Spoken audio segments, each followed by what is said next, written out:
Welcome to the Moss Report with your host, Dr. Ralph W. Moss. Hi, this is Ralph Moss, and this is the Moss Report, our weekly podcast where I interview the leaders in the field of complementary and alternative medicine, particularly in regard to cancer. And today I'm very excited to have guest Nasha Winters, who is a leading naturopathic, some people say naturopathic, doctor who specializes in the treatment of cancer. So welcome to our podcast. Thank you so much. Been following your work for a very long time, and you do a great service for all of us. Thank you.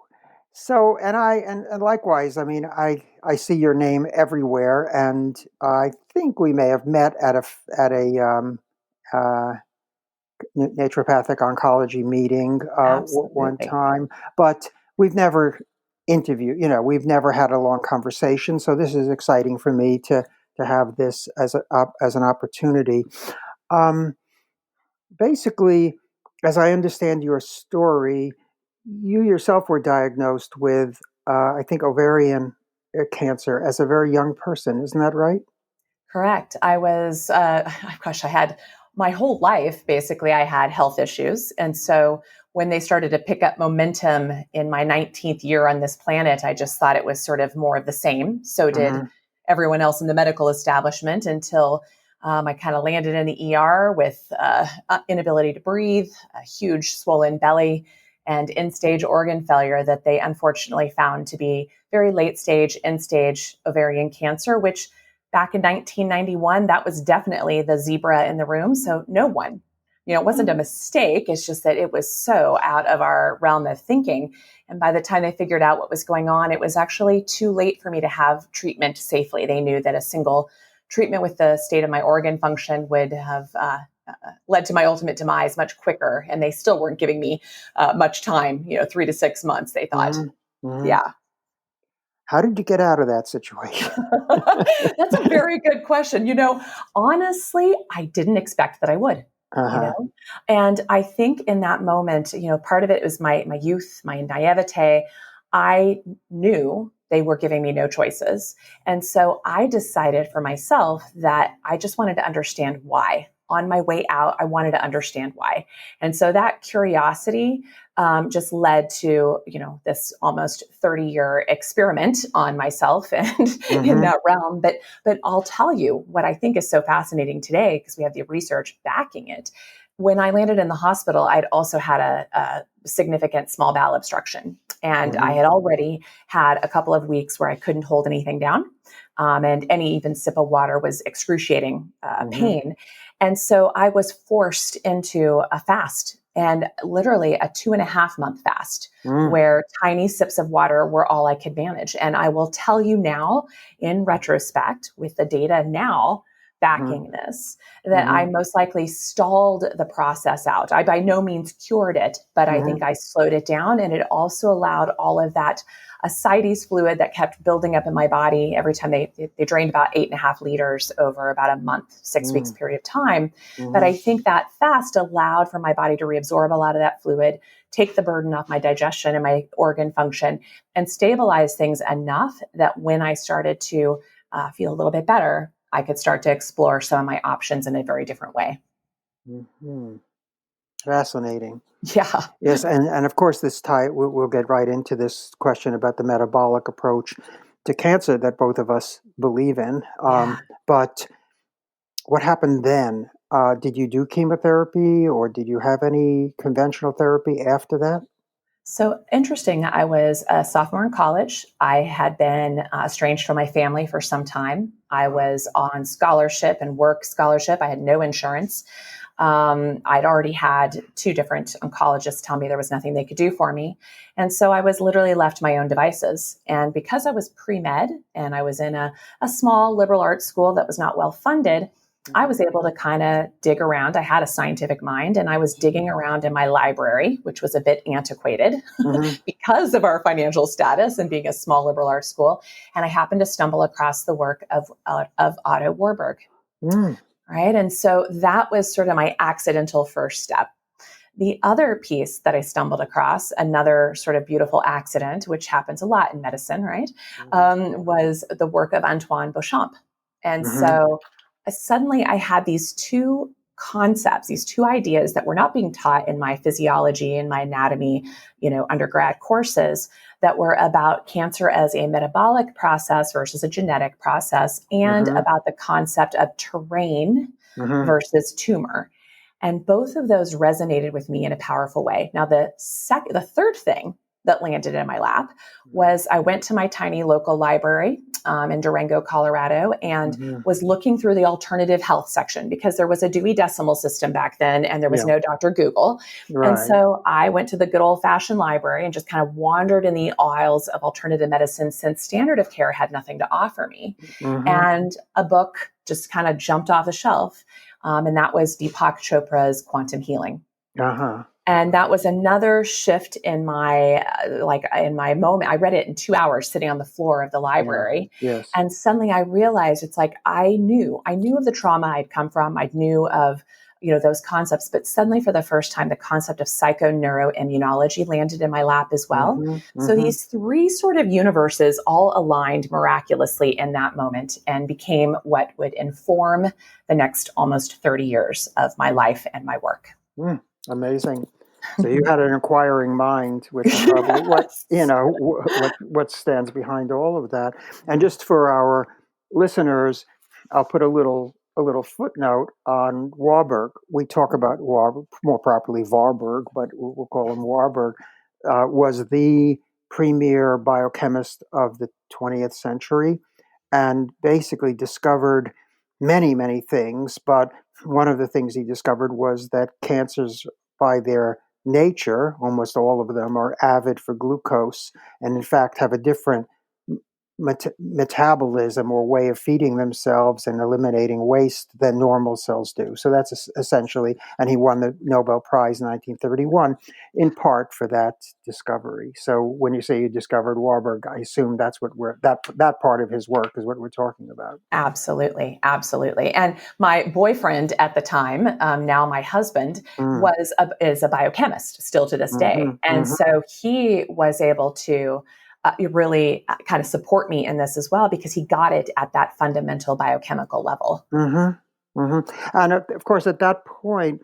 Warburg's work had been eclipsed and stayed eclipsed for a few more years until the invention of the PET scan, which then resuscitated his brilliant work from the 1930s and 1920s and 1930s, because the PET scan operates on the principle of the Warburg effect. So, yeah, that's pretty amazing. But in practical terms, what did that mean? I mean, I'm still, I talk to many people with stage 4 cancer. I have dealt with stage 4 ovarian cancer in my own family. So I understand, this is going to come as astonishing news to many of our listeners. And I'm just hoping that you can be a little bit more specific about what you did. Not that they have to do exactly the same as you did, but what is that? Where do you go with that information, especially in 1991? I mean, but also today. Yeah. Well, what I want your listeners to understand is this was definitely not linear. It didn't happen overnight. In fact, because I was literally a living laboratory of this process and had no expectations, I was sort of facing it with sort of an equanimity, of like, okay, let's see what we can get out of this. It was just this ongoing experiment. But basically, just so folks know, it took me about 10 years to truly get to the point where I felt like I was really stable and not every moment about ready to fall off a cliff. And in that, it was a lot of trial and error, because there weren't the resources that we have today. And I was trying all of the usual, like at that time, the only information that was available to us was Gerson, right? But again, in 1991, what I was exposed to was the original Gerson work. Mm-hmm. And so The 50 cases. exactly, Mm-hmm. his 50 cases. And what I started playing with was the potassium, pulling out the sodium, bringing up the potassium levels. Mm-hmm. Mm-hmm. I started playing with I'd always been severely, severely, severely anemic, my ferritin levels in the single digits. Mm-hmm. And as much as I had been prior to my diagnosis, I had been a vegetarian Mm-hmm. for some time, albeit a junk food vegetarian, Mm-hmm. a carbitarian, Yeah. really. Yeah. I started to actually eat vegetables, really started pushing a lot of things. So my frying pan, I went from one frying pan into another, but it was definitely an upgrade from the previous. So I'm sure I started giving myself a lot of the cofactors that I needed. Yeah. One of those cofactors was at that time, back in the 90s, I was able to get liver injections. Oh. Because I wouldn't eat it being a vegetarian, but I knew I needed it. And I was extremely depleted in so many and probably because I was also a junk food vegetarian, even more so depleted at that point. I started to recognize that. This is also before we had access to home units of glucometers and whatnot. But I knew I was eating an incredibly high carbohydrate diet. I just knew, just as I was trying to meet my macros of protein in order to get that as a vegetarian, I was eating an average of 300 to 400 grams of carbohydrate a day. Oh. So I started to recognize pretty quickly that I had to basically become a low carb vegetarian, that I had to start to play with my sodium potassium levels, that I had to get those liver injections. I incorporated a lot of fasting, even beyond that, 2.5 month fasting. I was doing a lot of intermittent fasting at that time, frankly, because I felt better. And this is what's crazy is it still took me nearly a decade. So we're talking 1991. By 2001, that's when I finally had learned that I had celiac, not at the genetic level, HLA-DQ genes left and right. Long time family history. I always knew it was a problem for me, but I would still sneak it back in. So I finally stopped torturing my body with foods that were knowingly causing me inflammation and harm and increasing insulin and insulin growth factor even further, which we've also learned since are some pretty big drivers in ovarian cancer.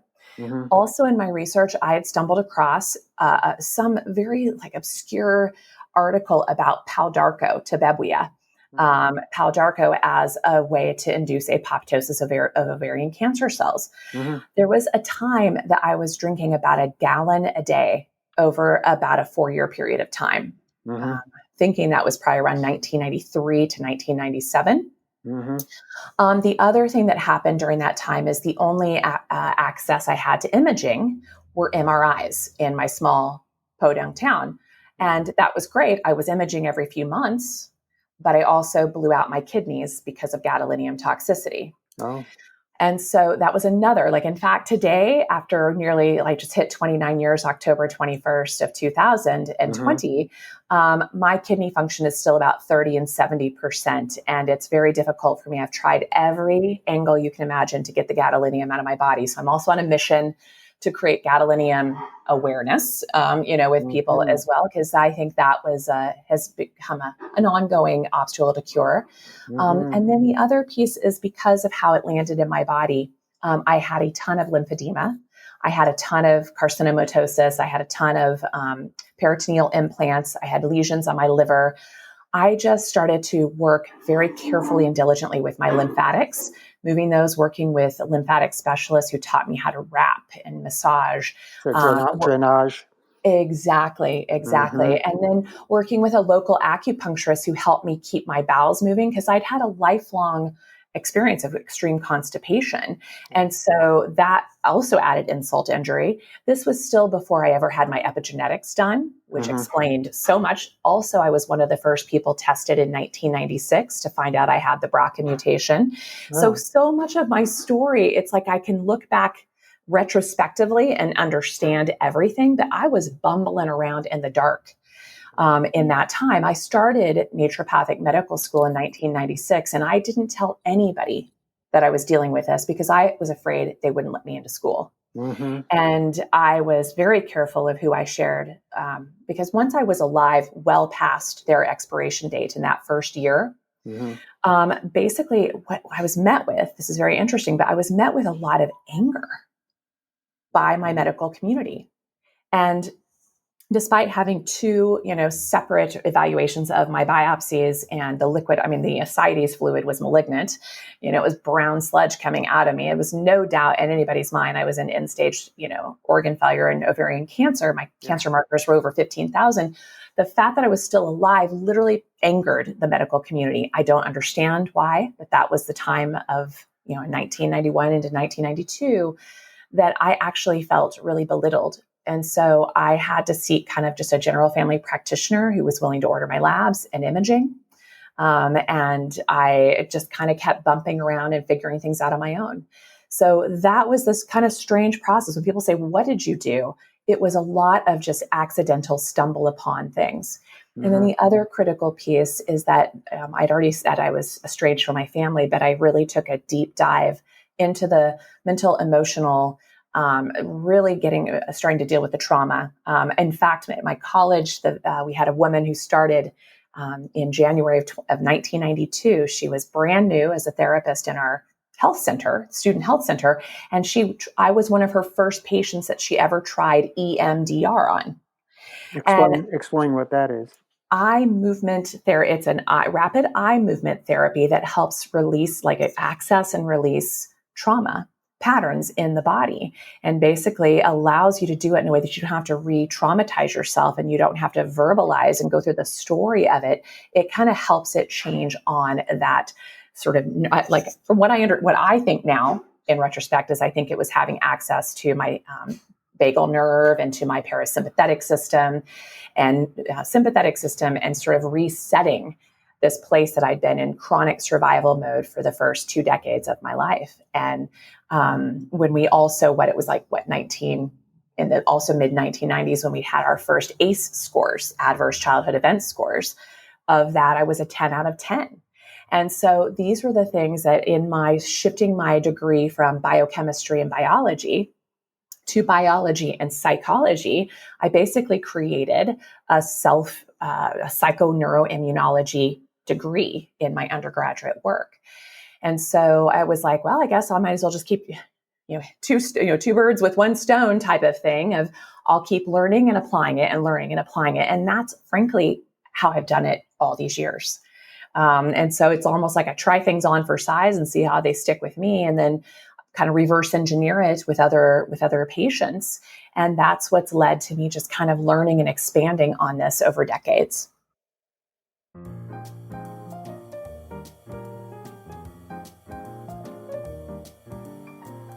We would like to take a moment to thank our Patreon subscribers for helping to make this program possible. If you would like to have access to exclusive content, including transcriptions, episode recaps, and special offers, become a patron today at patreon.com/mossreports. Amazing story. Thank really you. Amazing. I'd love to explore some of these other issues with you. Every one of them is fascinating.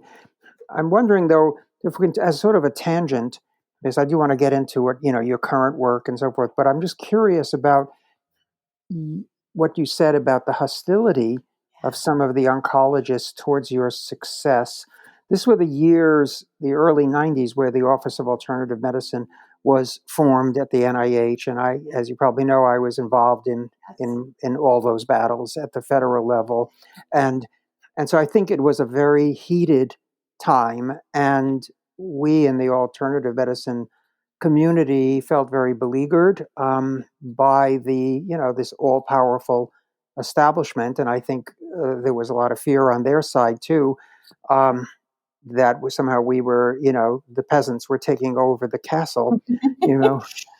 So, that's a great analogy. Yeah. So I think you were one of the many who got caught up in that battle, and what they were asserting was their fear of loss of control over the whole process. And maybe you would speak to that.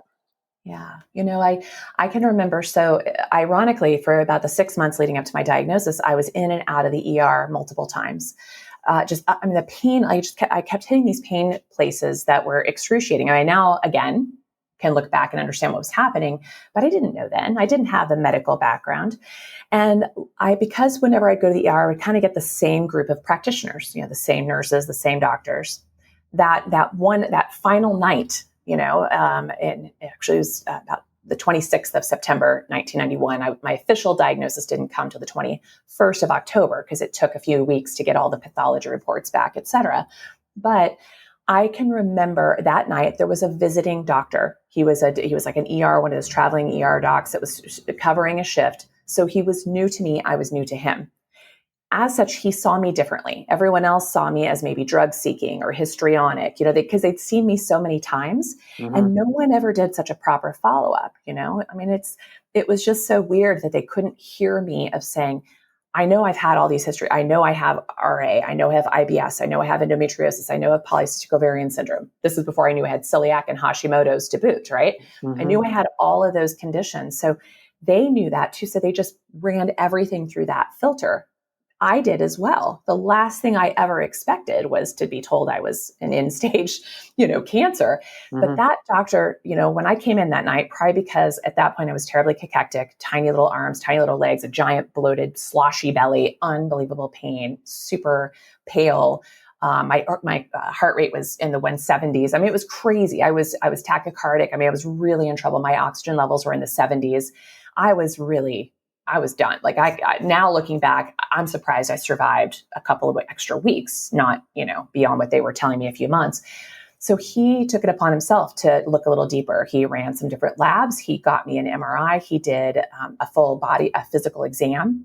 And that's when this man came in crying to tell me what he suspected I had going on. And the reason being is he had a daughter my age.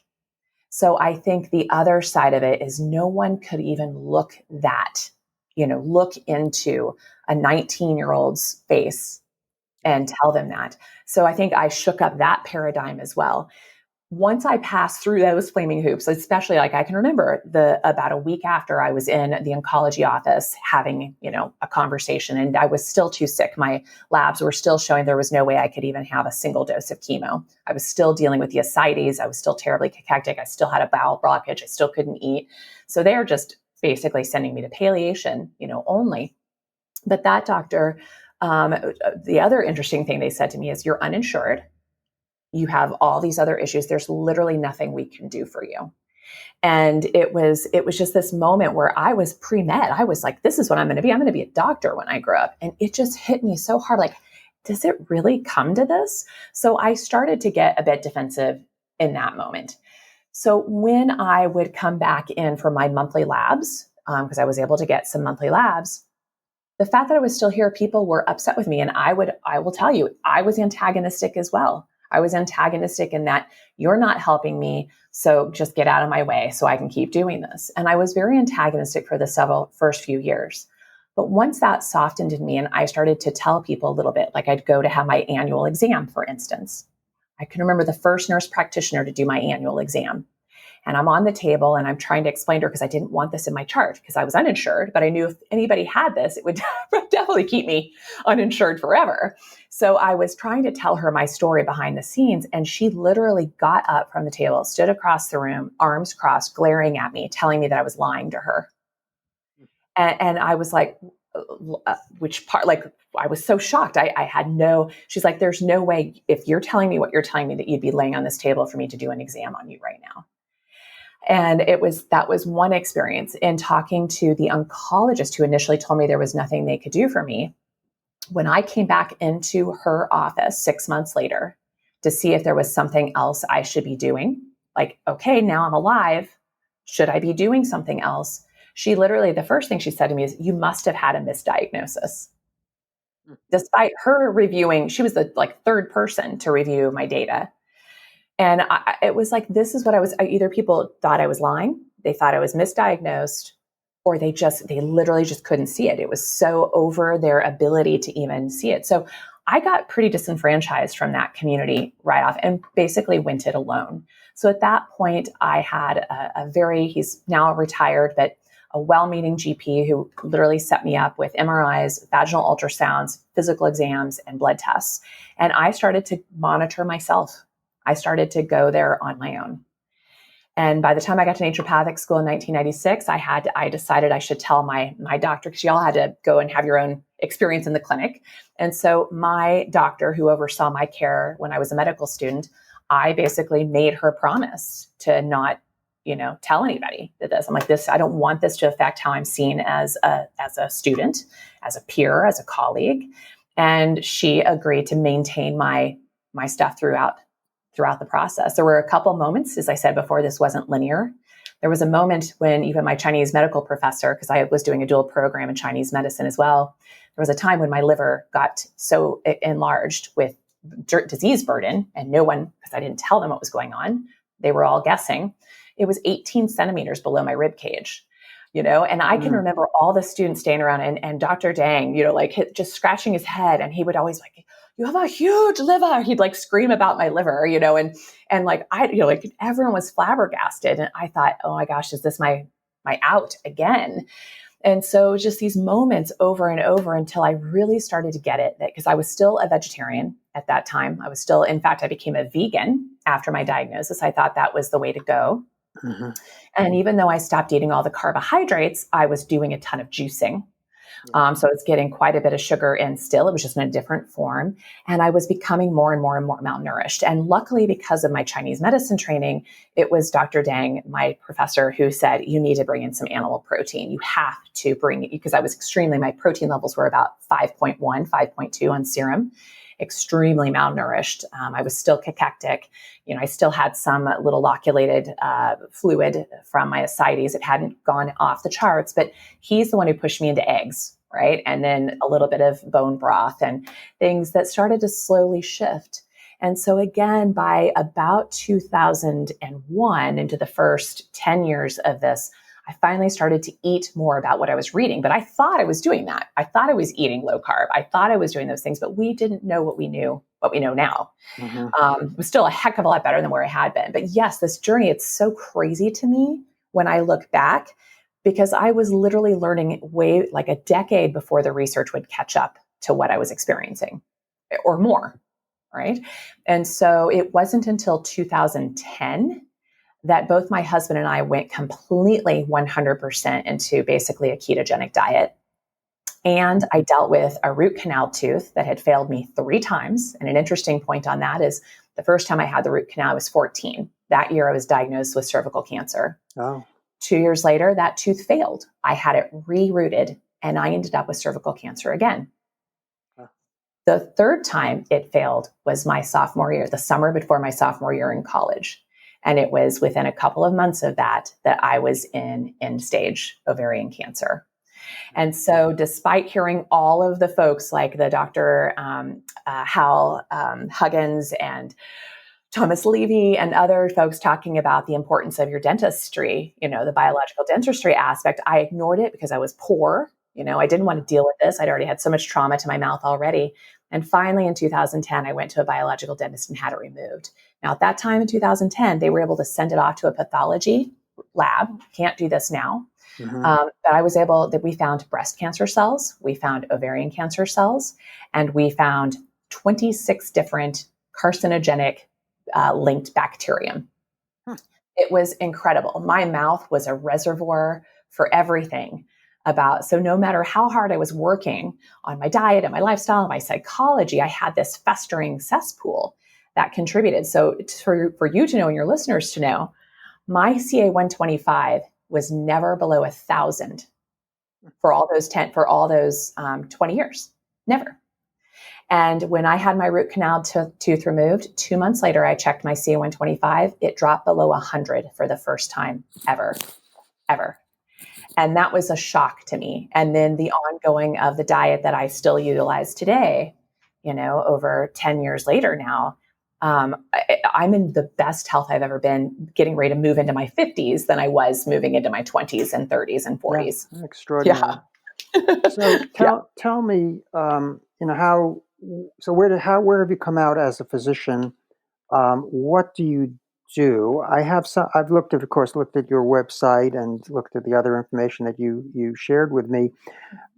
Are you in practice, or are you just advising other doctors? Explain to me what your routine is. What's your livelihood? Sure. Well, the funny thing is when I left medical school, I said I would never treat cancer because I didn't want to deal with it. I'm like, it's been in my life for so long. I just want it out of my rearview mirror. And so by the time I graduated medical school and my internships, I was 10 years into my own diagnosis, and it was the last thing I wanted to deal with. My first few weeks of practice had a different plan for me when this lovely gentleman was rolled into my office in a wheelchair with parietal lobe bulging out, in-stage GBM, glioblastoma, who was having unbelievable pain. Brain cancer. Yeah. And he was coming to me for pain and he was throwing up. He was wearing a diaper. He couldn't talk. He could not move his limbs anymore. The imaging showed that his ventricles had completely closed, and he was literally dazed from that. The work he and I did together, because he was having these seizures that weren't responding to anything, was I went back into the archives and found all of the work of ketogenic diet for epilepsy. And I'm like, well, it works in peds. If it's safe for peds, it may be safe for this gentleman. What did he have to lose? And I thought I was just going to help him with quality of life on his way out. He lasted another 18 months. Mm-hmm. 18 months out of a wheelchair, out of a diaper, talking. He healed into dying in one of the most profound ways ever. And it was that experience that clearly shifted my trajectory to be like, apparently this is what I'm supposed to do. So for the next, until 2015, I ran a clinical practice where I wanted to be a generalist. I wanted to take care of everybody. So womb to the tomb approach. I saw everything and everyone. I think that's actually what's made me very good at what I do today, because I got to see everything. All the systems are involved in a cancering process, right? So I did that. I was the only endocrinologist in the whole Four Corners region of the country for almost a decade. So the MDs who had issues with their patients with neuroendocrine disorders, et cetera, they'd send them my way. So I got very good with that. And I worked in a neurology office for a year and a half. And I really had I worked in an AIDS clinic for 3 years. I learned a lot of tools that are so valuable to the oncology world. Where was this? That was, my HIV AIDS work was in Arizona. And the rest of the experiences was in Durango, Colorado. And I got to work with she's now a functional medicine neurologist, mm-hmm. Dr. Catherine Wilner. She actually works and teaches for A4M and others, but I got to work in her office and learn things. I got to mm-hmm. work with pain specialists, orthopedic docs in that place. There was no like I said, there were no endocrinologists. So the doctors all sent them my way because I just kept studying. And that was just in tiny town Durango. So we're talking a town of, 16,000 people. I've been there. Yeah. Have you? Oh, that's lovely. And tiny, right? So I became kind of this little general family practice. And by 2012, the world was asking much more for me. I was on a Colorado ovarian cancer symposium discussion. I had been very private about my cancer history to colleagues, to patients. People knew I'd had some brush with cancer, but they didn't know any of the details. I wasn't sharing that. I didn't want to impose upon my patients that the way I did it was the right way, because frankly, I stumbled and bumbled a lot in the first bit, and I was still learning in my mind. But a few people had heard, she'd had ovarian cancer. So because you know this community well, it's, around 27,000 diagnosed a year, and over 17,000 of those die a year. So they are a very resourceful bunch. And one of them has a positive experience with somebody, then everybody knows about it. And it was that experience that led me to speaking at a Colorado symposium on ovarian cancer, where there were 3 doctors that actually, not vetoed, but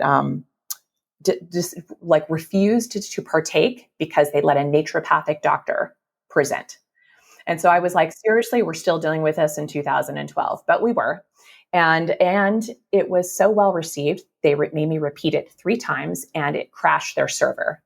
And suddenly my office in 2012 was inundated with thousands of calls a month from women from all over the world wanting to work with me. And so that's what made me shut down my practice I had almost 2,500 patients, active patients that were non-cancer. And I shut that down and started to focus entirely on oncology. And in doing so, I started to really dig into my colleagues and mentors, spending a lot more time studying with them, learning all these different applications, all of these different ideas, all these different means of testing and assessing and addressing the terrain. Mm-hmm. And within a couple of years, that had even, like, I was booked out a year in advance, and it got too painful to watch women dying in the waiting room. Like, I couldn't do that. I realized, okay, I've got to do something different. So I really started focusing more on retreats where I could speak, to a couple dozen women simultaneously versus a one-on-one. And then I started to work with kind of consulting and being sort of a patient advocate, so I could step out of the role of being their primary doctor. And then that also hit a wall where I realized that the bottleneck were the doctors. So I could do a beautiful assessment with a patient, go through all their tests, tell them what they needed to do, what they needed to run tests on, what therapies, like very much like I was kind of like a mini Moss report for each person, right?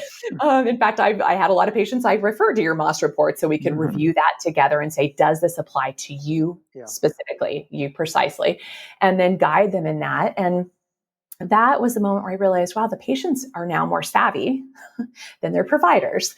And I then shifted gears in 2019 to start just consulting with physicians about their patients.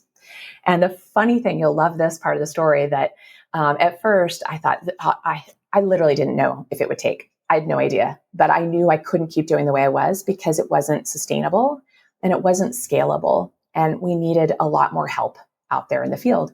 And so basically the patients would pay for my time and their physician's time for me to consult on their behalf.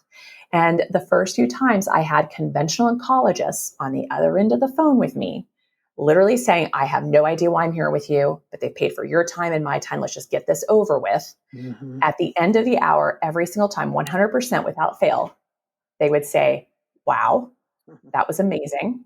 When do I do a follow-up on this patient? Can I do this with other patients? And can I do this for myself?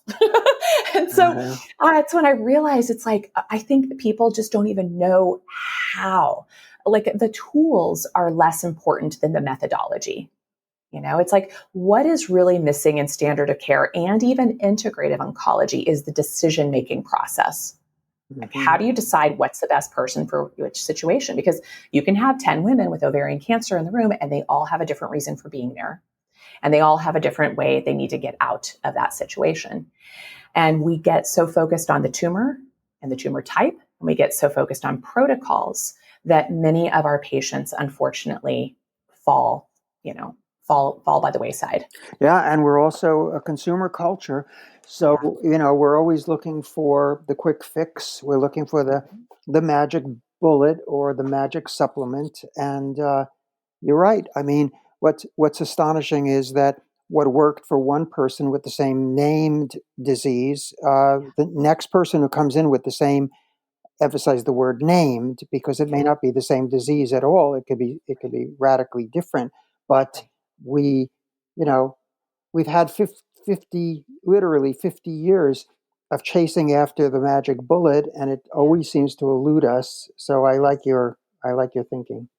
Thank you. And that's thanks to just my own mess. It's like, what do we talk about? Your pain into purpose. I mean, that's just it. And so learning that for myself and then having the thank God I had so many willing patients to just sort of come with me on this journey and allow me to be witness to their process and learn together along the way. And it's come to the point where I've done this so much. I've looked at literally at this point, hundreds of thousands of labs and tens of thousands of epigenetic reports and thousands of genomic, polyomic reports.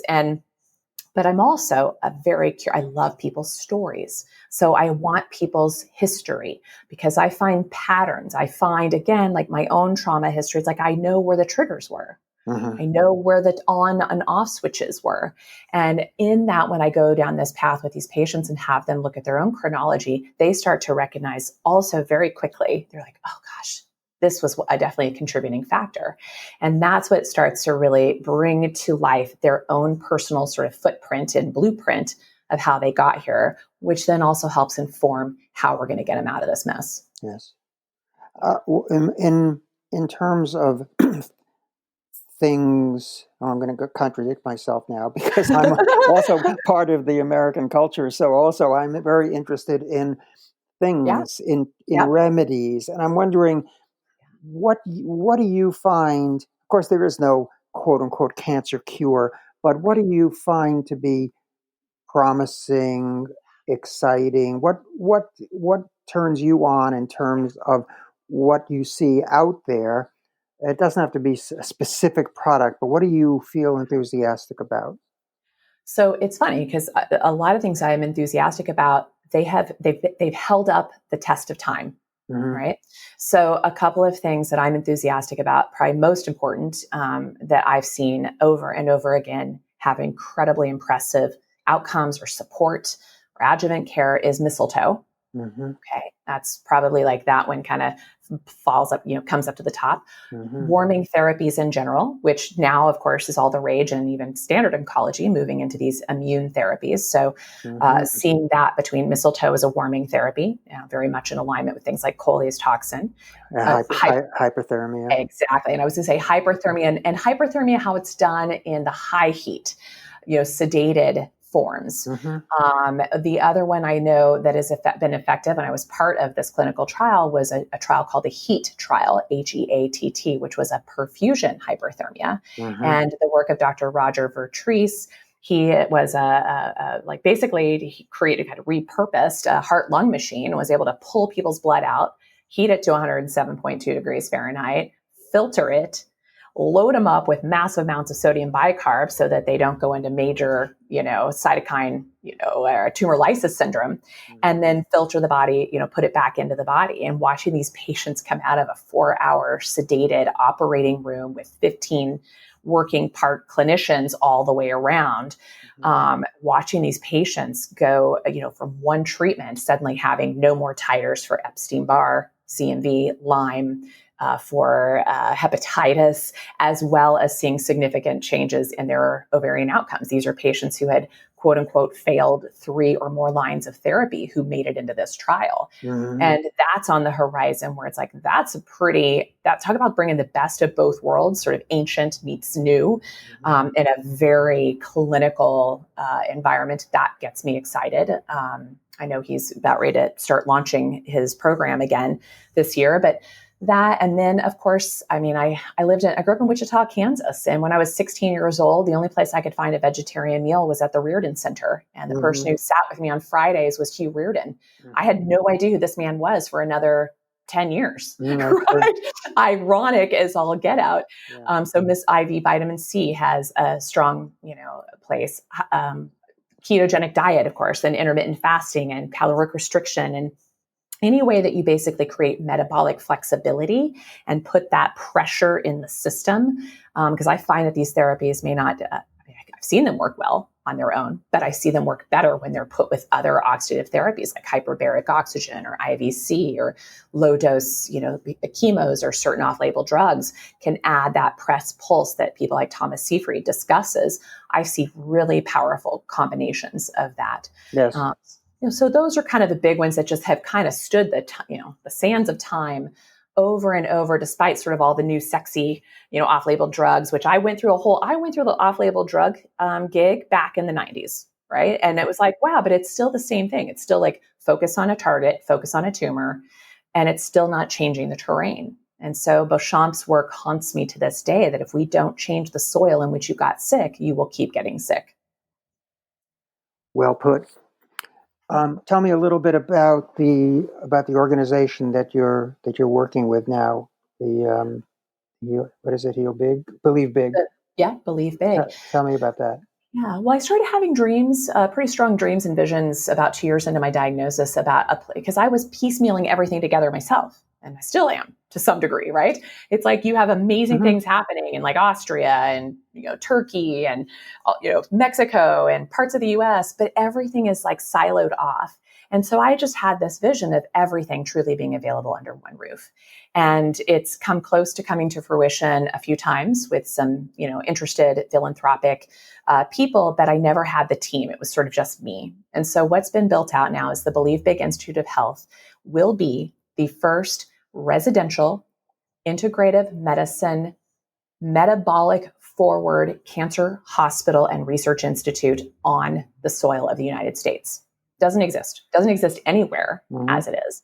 And it will bring in the best repurposed standard of care. So for instance, yeah, we'll have chemo, but it'll be based entirely on someone's tissue assays and microRNA and their epigenetics and their general state of health. But it will be done at a metronomic dosing. It'll be done at a chronobiologic dosing. So again, it's like we have these tools, but we can make them work better.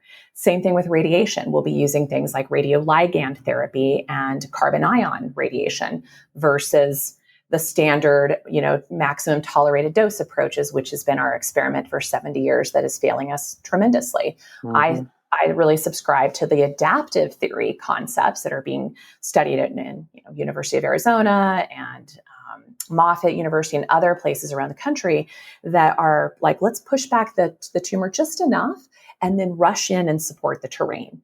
That's what we'll be doing here. And it's a 250,000 square foot facility that will have the best of all the vetted integrative therapies as well, with those re-envisioned modern day therapies on a residential campus that is 300 acres. That's also a regenerative farm, regenerative organic farm, orchard, ranch. So we're supplying all of our food. We're off the grid the best we can be. We're being very mindful of everything down to EMFs.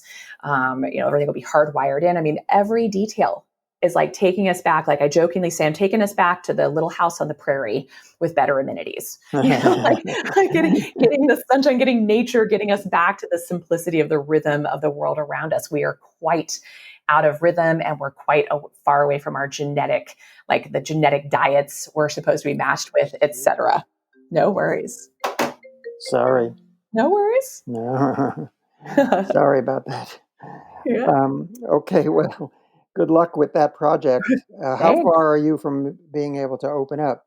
So we are probably 3 to 5 years out from opening the doors, but we have already activated phase 0, which is the training of physicians through this methodology and this critical path forward for patients, also through a data platform. Because the two things we always get from doctors, as you well know, is they say that, wow, anyone looking into an integrative or alternative medical approach, it is all about money. Oh, they just want it. They're charlatans. They just want to take your money. Well, we're a not-for-profit hospital. So we've overcome that hurdle right there. So it'll be funded by philanthropic donations, grants, some cash, some insurance. But we are really going to lean heavily in a different arena because we don't want to be driven by the industry. The industry is broken. We're trying to avoid that. And then the second piece we're overcoming is everyone saying there's no data. There's no studies, there's no information. So we're changing that. We have a very robust platform being built out that also has AI into it that helps with the decision-making process while collecting all the data, because we have many pieces. There's never one therapy, as you well know, that works. Right. So we're able to show all of these different, thank God for the tech industry and the biohackers and all those guys who know how to look at all those data points simultaneously and see what actually matters. Mm-hmm. Yeah. Yeah. Okay. Well, good. Yeah. Well, keep me in touch and keep come back and tell us how things are going. And it's a great pleasure and honor to talk to you. Wonderful to hear your story. And I'm sure that our listeners also will feel the same way. So thank you. Thanks so much for being on our podcast. So grateful. Really appreciate it. Thank you. Thank you for listening to The Moss Report. Visit our website at themossreport.com and subscribe to hear more discussion of cancer treatment options, alternative research, and more. For more information about Dr. Moss and his work, including scheduling phone consultations, go to mossreports.com.